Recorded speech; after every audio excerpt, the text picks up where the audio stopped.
नमस्कार दोस्तों, ये वही मशीन है एलजी की जो पानी नहीं ले रही थी और ये मैंने ठीक किया है। अभी आप देख सकते हैं पानी ले रही है। और अभी इसकी सर्विस भी की थी, साथ में टब क्लीन भी किया था हमने। और इसके मेन तो पीसीबी कार्ड में प्रॉब्लम थी। और एक्चुअली इसमें क्या है कि जो इसके सोलेंट वाल्व है वो 12 वोल्ट पे चलते हैं डीसी पे, तो इसमें थोड़ा दिक्कत आती है रिपेयरिंग में। और यही एक इन्वर्टर टेक्नोलॉजी मॉडल भी है जिसमें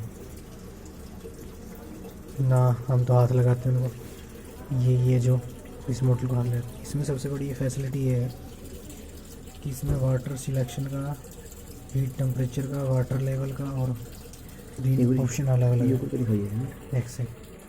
तो ये मैंने ओके कर दिया। वहाँ पानी इनलेट पाइप लगा दिया, कपलर लगा के टाइट किया और थोड़ी देर मशीन देती हूँ, ये वाश करेगी।